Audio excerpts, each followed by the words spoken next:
తెలంగాణ जोड़ा कस के बोलो जय तेलंगाना కారు గుర్తుకే పద్మారావు గారి కారు గుర్తుకే గౌరవనీయులు పెద్దలు మాజీ మంత్రివర్యులు సనత్ నగర్ నియోజకవర్గాన్ని ఆ బ్రహ్మాండంగా మొత్తం హైదరాబాద్ లోనే అభివృద్ధిలో ఆదర్శంగా నిలిపిన అన్న మీ అందరి అభిమాన నాయకుడు తలసాని శ్రీనివాస్ యాదవ్ అన్న గారికి గౌరవనీయులు కాబోయే సికింద్రాబాద్ పార్లమెంట్ సభ్యులు ప్రస్తుత సికింద్రాబాద్ ఎమ్మెల్యే గారు అన్న పెద్దలు శ్రీ పద్మారావు గౌడ్ గారికి వేదిక మీద ఉన్న పెద్దలందరికీ వేదిక ముందున్న మా అక్కలు చెల్లెళ్ళు అన్నలు తమ్ముళ్ళు బీఆర్ఎస్ పార్టీ కార్యకర్తలు పేరు పేరున అందరికీ కూడా హృదయపూర్వకంగా నమస్కారం.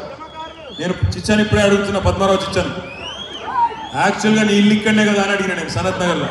అవును అన్నాడు. ఎక్కడ అన్న? టకారా బస్తీ అన్నాడు.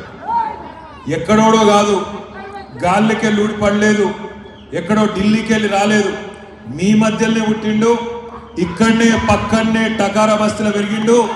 మీ కష్టంలో సుఖంలో ఆయన కూడా ఇక్కడోడే, నువ్వు కూడా ఇక్కడోడు. అందుకే నేను అంటున్నా, ఇక ఇద్దరు టైగర్లు ఉండగా సికింద్రాబాద్ గెలవకపోవడం ఉంటుందా? ఇద్దరు శ్రీనివాస్ యాదవ్ గారు పద్మారావు గారు ఇద్దరు గట్టిగా అనుకున్నాక సనత్ నగర్ లో సికింద్రాబాద్ లో మీరు గట్టిగా గుద్దినాక కిషన్ రెడ్డికి దానం నాగేందర్ కు డిపాజిట్ వస్తుందా? వస్తుందా అక్క? అయినా నాకు తెలియక అడుగుతా, జర్ర నువ్వు ఆగురవి, జర్ర ఆడ ఏది తెలియదు, నువ్వు నా చెవుల్ని ఉరుతున్నావు అక్క. నేను ఒక్కటే అడుగుతా, 2014లో పెద్ద మనిషి వచ్చింది ఒక ఆయన, నరేంద్ర మోడీ. ఏమన్నాడు? భాइयों बहनों मित्रों आप सब लोग जन धन खाता खोलो, मैं धन 15 लाख डाल देता हूं అన్నాడు. వచ్చినా 15 लाख ఎవరికన్నా? 2 కోట్ల ఉద్యోగాలు ఇస్తే సంవత్సరానికి అన్నాడు. 10 ఏళ్ళ 20 కోట్ల ఉద్యోగాలు ఏడవా వచ్చినాయా? ప్రతి మనిషికి ఇల్లు కట్టిస్తా అన్నాడు. కట్టించిండా? బుల్లెట్ రైళ్లు ఉరికిస్తా అన్నాడు. భారతదేశంలో ఉరికిచ్చిండా? అమెరికా వాళ్ళు తెల్లోళ్ళు వచ్చి లైన్లో నిలబడాలి ఇండియాకి వచ్చేందుకు వీసాల కోసం అని నరికిండారు. అయిందా? 2014లో బడాబాయ్ మోసం చేసిండు. 2023లో చోటాబాయ్ వచ్చిండు. చోటాబాయ్ ఎవరు? రేవంత్ రెడ్డి. బస్సు ఫ్రీ అన్నాడు, బంగారం ఫ్రీ అన్నాడు, ఆడపిల్లలకు స్కూటీలు అన్నాడు, నెలకు 2500 అన్నాడు, మైనారిటీ సబ్ ప్లాన్ అన్నాడు, బీసీ సబ్ ప్లాన్ అన్నాడు, రైతు రుణమాఫీ అన్నాడు, అరిచేతుల వైకుంఠం చూపెట్టిండు. ఆగం చేయబోయిండు. హైదరాబాద్లో ఆగం కాలే. మీరు తెలివైన వాళ్ళు, మీరు హుషారుగా ఆలోచించారు. మీరు అందుకే ఒక్క సీటు కూడా కాంగ్రెస్ కి వెళ్ళే జిహెచ్ఎంసీలా ఆ ఒక్క మాటకు 16 సీట్లు ఈ గులాబీ కండువాకి ఇచ్చినందుకు మీ అందరికీ నేను పాదాభివందనం చేస్తా ఉన్నా. ఎందుకంటే మీరు మోసపోలే, కాంగ్రెస్ వాళ్ళ దొంగ మాటలకు మీరు మోసపోలే. కానీ జిల్లాల పాపం మోసపోయిండు. ఏదో వస్తుందేమో అవుతుందేమో, 2 సార్లు వీళ్ళకి ఇచ్చినాం కదా, ఒక్కసారి ఆయనకి ఇస్తే ఏమవుతుందేమో అనుకోని ఒక అవకాశం ఇచ్చింది. ఏమైంది? ఇవాళ హైదరాబాద్ లో వచ్చిన పెట్టుబడులు వెనుకకు పోతున్నాయి. కొత్త తెచ్చే ముఖం లేదు. వచ్చిన పెట్టుబడులే, ఒక కంపెనీ గుజరాత్ పోయింది, ఇంకొక కంపెనీ చెన్నైకి పోయింది. ఏమైందా రేవంత్ రెడ్డి? ఏం సంగతి అంటే ఆయన అంటున్నాడు, మీరు చూస్తున్నారు, గట్టిగా ఏమని అన్నావనుకో కత్తిరిస్తా, మెడల పేగులేసుకుంటా అని మాట్లాడుతున్నాడు రేవంత్ రెడ్డి. నాకు నిలవగడుగుతా, ముఖ్యమంత్రి లేకపోతే పోటీ కొట్టాడా? ఎవడన్నా మెడల పేగులేసుకుంటా ఆడే ముఖ్యమంత్రి? జేబుల కత్తెర పెట్టుకొని తిరుగుతున్నా అంటుండు. జేబులనట కత్తెర పెట్టుకొని తిరుగుతుండట. మొన్న ఏమైంది? ఈ సూర్యాపేట కాడ ఆయనతో బస్సు, ఇవాళ ఫ్రీ బస్సు కదా, ఫుల్ రష్ ఉంటుంది బస్సు. ఒక్కొక్క బస్సులో 40 మంది పట్టే బస్సులో 90 మంది ఎక్కుతారు. ఇక మా ఆడబిడ్డలు అయితే ఒకరినొకరు సిగలు పట్టుకొని కొట్టుకుంటారు. నేను అన్నాడు అనుకోలే గసోటి పరిస్థితి చూస్తాను. ఆ పరిస్థితి కనబడుతున్నది. ఇవాళ ఆయనతో ఆ బస్సులో రష్ ఎక్కువ ఉంటే ఒకటి జేబు దొంగ తయారైంది. ఆ జేబు దొంగను మొత్తానికి ఎవరో ఒకరు పట్టుకున్నారు, పోలీసు వాళ్ళకి అప్పచెప్పారు. వాడిని మొత్తం పోలీసు వాళ్ళు చాన్బీన్ చేసారు. వాని మీద పైసలు దొరకలే, పర్సులు దొరకలే, ఏం దొరకలే. కానీ జేబుల కత్తెర మాత్రం దొరికింది. కత్తెర దొరకగానే పోలీసు వాడు అన్నాడట, అరే నీ మీద పర్సు లేదు, పైసలు లేవు, కానీ కత్తెర ఎందుకు పెట్టుకున్నారో నువ్వు జేబులో అని. ఆడేమన్నాడు ఎరికేనా? అవు సార్ నన్ను అంటున్నావు, మరి రేవంత్ రెడ్డి జేబులో కత్తెర పెట్టుకొని తిరుగుతా అంటలేవు, ఏం సంగతి? నేను పెట్టుకొని తిరగొద్దా? ముఖ్యమంత్రి పెట్టుకొని తిరిగితే నాకు తెలియక అడుగుతా, ఎవడన్నా ముఖ్యమంత్రి జేబులో కత్తెరలు పెట్టుకొని తిరుగుతాడా? జర్ర అటు ఇటు అయితే డేంజర్ కాదా కత్తెర? ఏమన్నా ఆలోచన ఉందా ఆయనకు? ఏం మాటలు మాట్లాడతాడు? లంకె బిందెలు ఉంటాయనుకొని వచ్చిన ఖాళీ కుండలు ఉన్నాయట.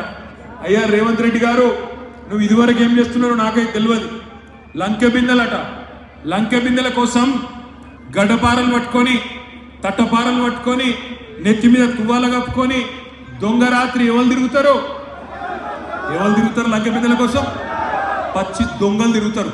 మరి ఆయన ఇదివరకు ఏం చెప్తున్నాడో నాకు తెలియదు, కానీ ఒక్కటంటే ఒక్క మాట 4.5 నెలల్లో. కానీ సిగ్గు మాత్రం అసలే లేదు అబద్ధాలు ఆడేందుకు. ఇక్కడ రాంగ చూసుకుంటూ వచ్చినాడు నేను సీతాఫలం మండికెళ్ళి.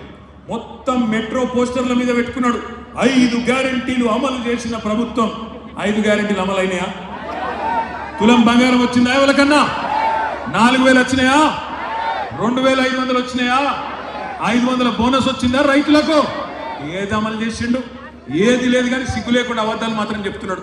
ఇంకా దారుణం, కొత్త ఉద్యోగాలు తెచ్చుడు కాదు, కేసీఆర్ గారు ఇచ్చిన ఉద్యోగాలు నేను ఇచ్చిన అని చెప్పుకుంటున్నాడు రేవంత్ రెడ్డి. సరే, రేవంత్ రెడ్డి గురించి, కాంగ్రెస్ గురించి హైదరాబాద్లో పెద్ద మాట్లాడేది ఏం లేదు. ఎందుకంటే ఇక్కడ సికింద్రాబాద్లో నిల్చున్న ఆయన కూడా కాంగ్రెస్ నుంచి నిన్న మొన్నటి దాకా మన పార్టీలోనే ఉండే. ఇవాళ ఆయన పోయి నేను కాంగ్రెస్లా నేను నిలబడతా అని చెప్తున్నాడు.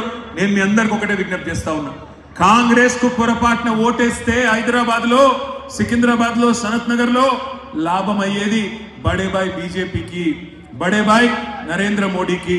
మీరు ఒక్క ఓటు కాంగ్రెస్ కేసినా మనకు పడాల్సిన ఓటు అవతల దిక్కుపోతే లాభపడేది బీజేపీ మనకు చేసిన మోసం మామూలు మోసం కాదు.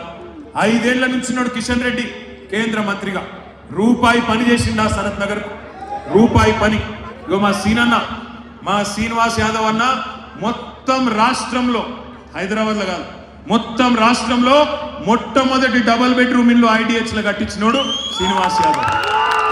ఒక్క డబల్ బెడ్రూమ్ ఇల్లు కట్టించిండా కిషన్ రెడ్డి? ఒక్క ఇల్లు కట్టించిండా ఎవరికన్నా? రూపాయి పని చేసిండా?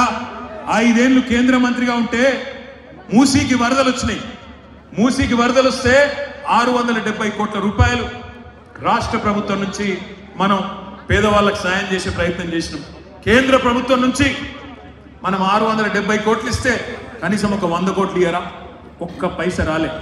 ఎందుకు ఇయ్యరు అంటే ఇయ్యం పో అన్నాడు. గుజరాత్లో మాత్రం అక్కడ వరదలు వస్తే 1000 కోట్లు ఇదే కిషన్ రెడ్డి గారు తీసుకొని పోయిండు.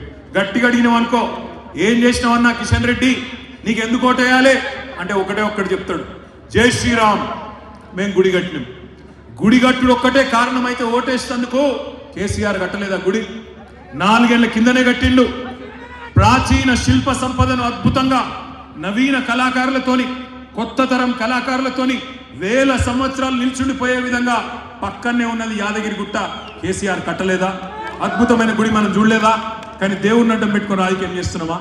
ప్రాచీన మందిరాలే కాదు, కేసీఆర్ గారు ఆధునిక దేవాలయాలు కట్టిండు. కాళేశ్వరం లాంటి ఆధునిక దేవాలయం, రిజర్వాయర్లు, చెరువులు, బ్రహ్మాండమైన పాలమూరు రంగారెడ్డి ఎత్తిపోతల పథకం కట్టుడే కాదు, హైదరాబాద్కి మంచినీళ్ళు ఇచ్చుడే కాదు, వాటికి కూడా మనుషుల పేర్లు పెట్టలేదు. మల్లన్న సాగర్ అని పెట్టిండు, మల్లన్న దేవుడి పేరు మీద. రంగనాయక సాగర్ అని పెట్టిండు, రాజరాజేశ్వర సాగర్ అని పెట్టిండు, కొండ పోచమ్మ సాగర్ అని పెట్టిండు తప్ప మనుషుల పేర్లు పెట్టలేదు. మీకంటే ఎక్కువ గౌరవం దేవుళ్ళ మీద మా కేసీఆర్ గారికి ఉంది. ఒక యాదాద్రి కట్టినా, ఆధునిక దేవాలయాలు కట్టినా ఇవన్నీ కూడా కేసీఆర్ గారు గత 5 ఏళ్లలో చేసి పెట్టిండు. ఇక మతం పేరు మీద ఓటు అడుగుతారేమన్నంటే, హిందువువై జీవించు, హిందువువై గర్వించు. ఏమి ఇదివరకు హిందువులందరం సిగ్గుపడ్డామా? కిషన్ రెడ్డి రాకముందు సిగ్గుపడి జీవించినవా? ఇదివరకు మనకు బొట్టు తెలియదా, కట్టు తెలియదా, పండుగ తెలియదా, జాతర తెలియదా, మాంకాలి జాతర తెలియదా, లష్కర్ బోనాలు తెలియదా, లేకపోతే రేణుకా ఎల్లమ్మ, బల్కంపేట ఎల్లమ్మ తల్లి జాతర తెలియదా? ఏం తెలియదు కిషన్ రెడ్డి రాకముందు, బీజేపీ రాకముందు. దేవుడు ఆనాడుండే, ఈనాడున్నాడు. రేపు బీజేపీ ఓడిపోయినాక బీజేపీ అనే పార్టీ లేకపోతే కూడా దేవుడు ఉంటాడు. జై శ్రీరామ్ అంటారు. జై శ్రీరామ్ అంటే మాకేం సమస్య లేదు. రాముడు అందరివాడు, రాముడు మర్యాద పురుషుడు, రాముడు అందరివాడు. కానీ శ్రీరాముడు కూడా ఏం చెప్పిండు? రాజధర్మం పాటించమన్నాడు. రాజధర్మం అంటే ఏంది? హైదరాబాద్కు వరదలు వచ్చినా సాయం చేయాలి, అహ్మదాబాద్కు వరదలు వచ్చినా సాయం చేయాలి. కానీ గుజరాత్కేమో 1000 కోట్లు, హైదరాబాద్కేమో గుండు సున్నా. ఇదేనా రాజధర్మం? కిషన్ రెడ్డి గారు, మోడీ గారు నేను అడుగుతా ఉన్నా. హైదరాబాద్లో మెట్రో కడితేనేమో సాయం చేయవు, హైదరాబాద్లో మెట్రో పొడిగిస్తామంటే సహాయం చేయవు, కానీ దేశంలో ఇంకొక చిన్న చిన్న పట్టణాలకు కూడా సహాయం చేస్తావు. ఇదేనా రాజధర్మం? ఇదేనా శ్రీరాముడు చెప్పింది? శ్రీరాముడు మనుషులను అందరిని ఒకటే తిరిగి చూడమన్నాడు. హిందూ అయినా, ముస్లిం అయినా, క్రిస్టియన్ అయినా, ఎవరైనా మతంతో సంబంధం లేకుండా మనిషిని మనిషిగా చూడమన్నాడు దేవుడు. అందుకే దయచేసి మిమ్మల్ని అడుగుతున్నా, మతం పేరు మీద రాజకీయం చేసే సన్నాసులు 5 ఏళ్ళు కేంద్ర మంత్రిగా పనిచేసిన ఒక్క పని చేసినా అని చెప్పుకోలేని నిస్సహాయ మంత్రి. మా అన్నదమ్ములకు అక్క చెల్లెలకు అందరూ కూడా చేతులెత్తి నమస్కరిస్తా ఉన్నారు. గత 25 సంవత్సరాల నుంచి ఇక్కడ సికింద్రాబాద్ నుంచి నేనే కానీ, సనత్ నగర్ నుంచి శ్రీనివాసే కానీ ఎల్లప్పుడూ మీకు అనిపించే వ్యక్తులు మేమే. ఇక్కడ మా తప్ప ఏ బీజేపీ క్యాండిడేట్ కనిపించాడు, ఏ కాంగ్రెస్ క్యాండిడేట్ కనిపించాడు. కేవలం ఎన్నికలు వచ్చినప్పుడే వాళ్ళ ముఖాలు మేము చూస్తూ ఉంటాం, మీరు చూస్తూ ఉంటారు. కానీ ప్రతిరోజు ముఖాలు కనిపించేది మాత్రం మా ఇద్దరే ఇక్కడ జంటనగర్ లోపల. ఇవాళ ప్రొద్దున అమీర్పేట సనత్నగర్ అయినంతా నేను శ్రీనివాస్ అక్కడ పాదయాత్రకు పోయినట్టు పబ్లిక్ నమస్కారం చేసేది 25% అయింది. నాకు 75% సీట్లు చూపిస్తాను. గల్లీలో సీసీ రోడ్లు వేసి ఎవరిద్దరు పోయి పంచంది కాదే రామారావు ఇచ్చాడు, నాకెందుకు వెళ్ళి మళ్ళీ నీకే ఇచ్చిండు అని అడిగిన. అంటే చెప్పాల్సింది ఏంటంటే సికింద్రాబాద్లో చిన్న చిన్న లేన్లు, ఒక డబ్బా పెట్టడానికి కూడా స్థలాలు ఉన్నాయి సికింద్రాబాద్లో. సనత్ నగర్లో పార్కులకే కానీ రోడ్లకే కానీ బ్రహ్మాండమైన స్థలాలు ఉన్నా కానీ చేసే వ్యక్తికి సంకల్పం అనేది ఒకటి ఉండాలి. ఈ డెవలప్మెంట్ చేయాలి, మా ప్రజలకు మౌలిక వసతులన్నీ కల్పించాలని చెప్పేసి ఆ వసతులన్నీ సోదరుడు శ్రీనివాస్ చెప్పించాడు. మీకు మీ జనాల తరఫున, నా తరఫున, టీఆర్ఎస్ పార్టీ తరఫున ధన్యవాదాలు తెలియజేస్తా ఉన్నాను.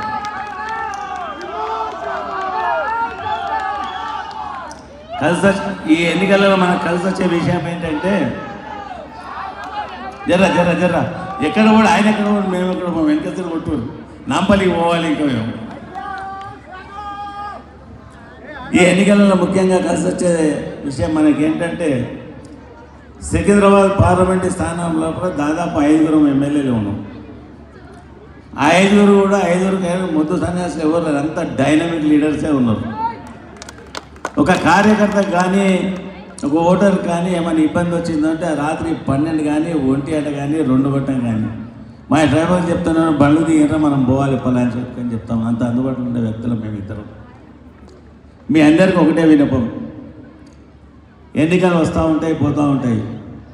మీ ఎంబడి, మీ అన్నలాగానో తమ్ముళ్ళలాగా మేము నిరంతరం మీ ఎంబడి ఉంటూ వస్తున్నాం. ఈ గత 25 సంవత్సరాల నుంచి మేము ఇద్దరం. రాబోయే రోజుల్లో కూడా మీ పైన ఈగ వాళ్తే డొక్కలు దించేస్తాం ఒక్కోరి ఎవరే కానీ. మీకు ఇబ్బంది అనే వచ్చే ప్రసక్తే లేదు. మాట్లాడదామని చాలా ఉన్నాయి. ఆయన డెవలప్మెంట్ అంతా బాగా చూస్తే ఇంకా చెప్పాలని ఉంటాయి. కానీ నాంపల్లె పాపం ఇక్కడ నువ్వు మేమంతా కనిపిస్తూ ఉంటాం. నాంపల్లె మన లీడర్షిప్ లేదాడ. ఆడ కూడా ఇవాళ ఒక రోడ్ షో పెట్టినాం. వాళ్ళు ఫోన్లు చేసి చంపుతూ ఉన్నారు. గంట నుంచి శ్రీనివాస్ చంపాడు మమ్మల్ని. ఇంకెప్పుడు వస్తారో జనాలంతా పోగలరు. కానీ మీ అందరికీ పేరు పేరున నమస్కారం తెలియజేసుకుంటాను. ఎన్ని గంటలు లేట్ అయినా కానీ ఇళ్లలో పని అక్కా జనాలంతా కూడా పనులు వదిలేసి ఇక్కడ ఉన్నందుకు మీ రుణం తీర్చుకోలేని రుణం అని తెలియజేస్తూ మా రామారావు గారిని మాట్లాడాల్సిందిగా కోరుతా ఉన్నాను. జై తెలంగాణ. అయితే ఈ కార్యక్రమం అయినాక మళ్ళా నాంపల్లిలో ఒక మీటింగ్ ఉంది. మన ఎలక్షన్ కమిషన్ రూల్స్ తెలుసు కదా, 10 గంటలకు మీటింగ్ అయిపోవాలి. కాబట్టి నేను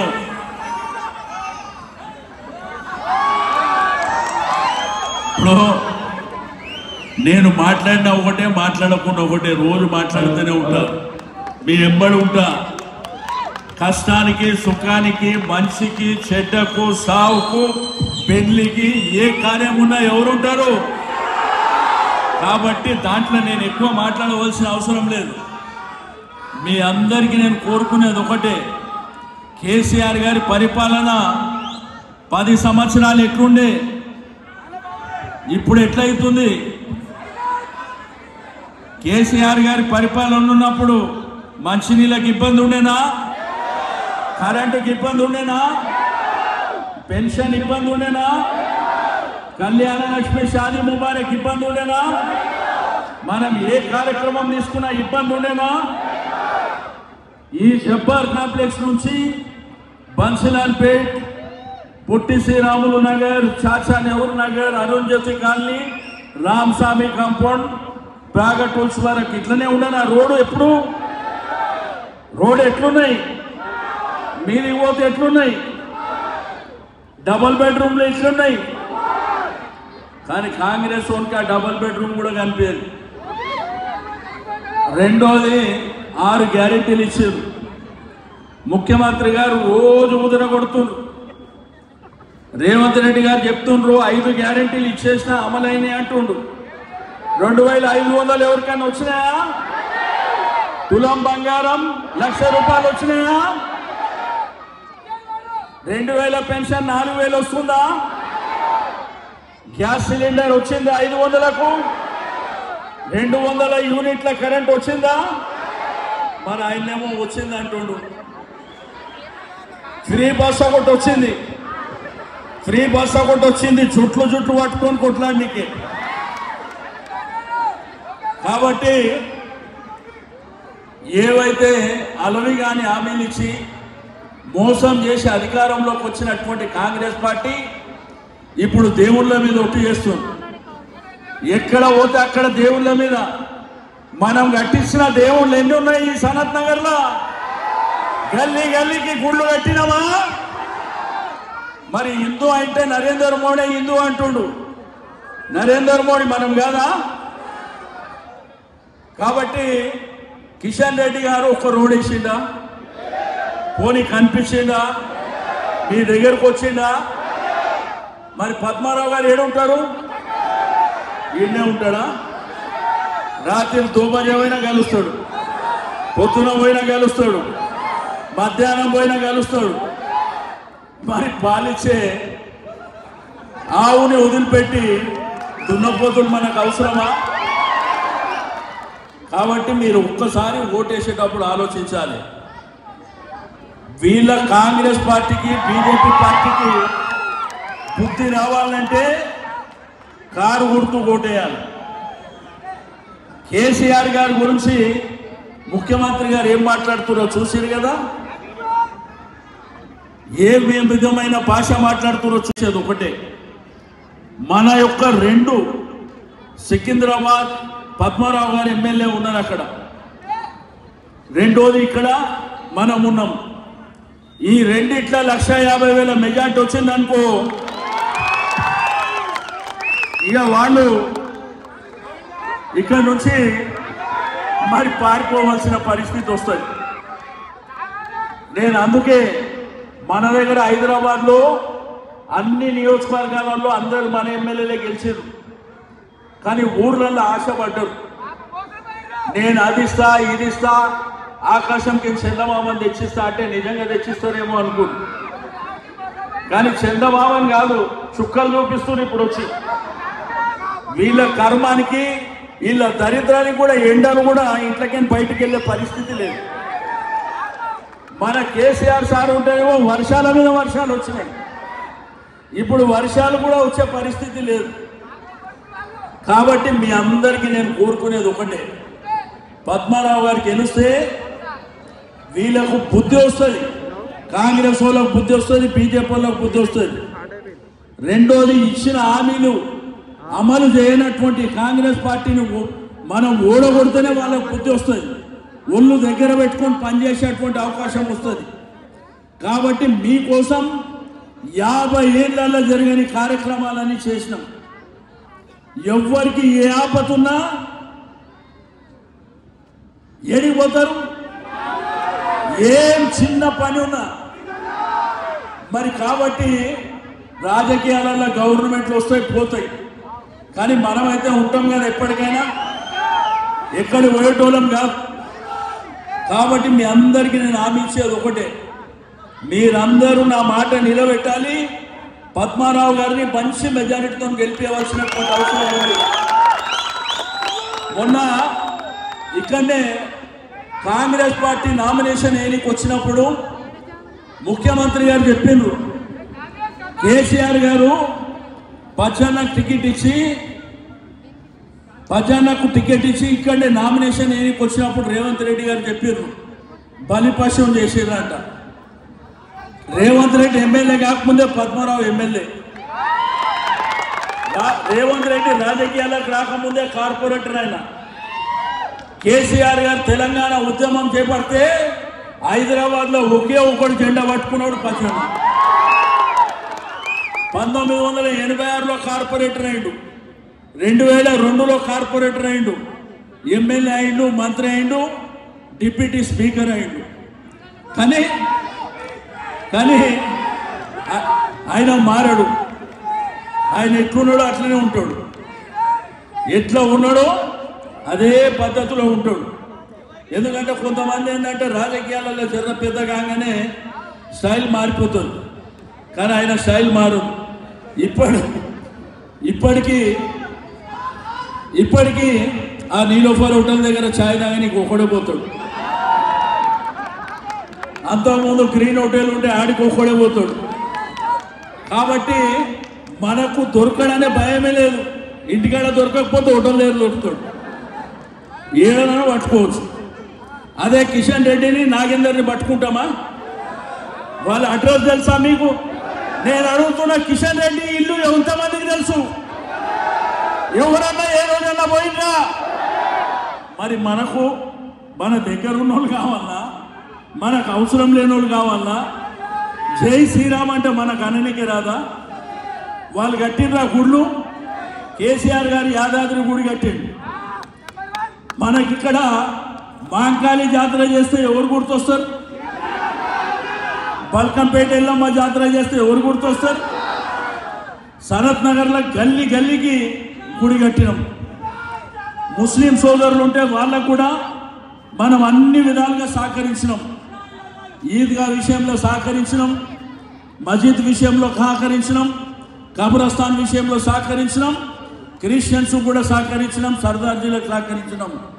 అంటే టీఆర్ఎస్ పార్టీ అనేదే అన్ని మతాలని, అన్ని కులాలని, అందరినీ కడుపులో పెట్టుకునేటువంటి పార్టీ. ఈరోజు మత సామరస్యాన్ని కాపాడడానికి కేసీఆర్ గారు చేసినటువంటి కృషి మీకు అందరికీ తెలుసు. ఇక సనత్ నగర్లో పచ్చన్న రోజు మన ఎంబడి డివిజన్లో పాదయాత్ర చేసినప్పుడు అడుగుతుడు, అరే ఉన్న ఫండ్స్ అంతా, ఉన్న రోడ్లంతా నువ్వే తీసుకుపోయినావు, ఉన్న రోడ్లన్నీ నువ్వే వేసుకున్నావు అంటే కేటీఆర్ గారు ఇచ్చిండ్రు. ఇక్కడ నేను మొదటి నుంచి కోరుకునేది ఒకటి, ప్రజలందరూ సంతోషంగా ఉండాలి, ప్రజలు ఇబ్బంది పడద్దు, ఎక్కడ కూడా అసౌకర్యం కలగదన్న ఉద్దేశంతో రిజర్వాయర్లు కట్టుకున్నాం, డబుల్ బెడ్రూమ్లు కట్టుకున్నాం, రోడ్లు బ్రహ్మాండంగా వేసుకున్నాం. ఈయన్నే బన్సిలాల్పేట బాయి, ఈ బిల్డింగ్లు కూడా కూలిపోయేటట్టు ఉండే, దీన్ని ఎంత అందంగా తీర్చిదిద్దున్నామో మీరు అందరు చూసారు. కాబట్టి మీ అందరికీ నేను కోరుకునేది ఒకటే, కారు గుర్తు మీద ఓటేసి పద్మారావు గారిని గెలిపించవలసిందిగా కోరుతా ఉన్నాను. తప్పకుండా చేస్తారు కదా? కారు గుర్తు మీద ఓటేసి పద్మారావు గారిని గెలిపించవలసిందిగా కోరుతూ, ఇప్పుడు మన అభ్యర్థి పద్మారావు గారిని 2 నిమిషాలు మాట్లాడవలసిందిగా కోరుతా ఉన్నాం. ఈనాటి సమావేశానికి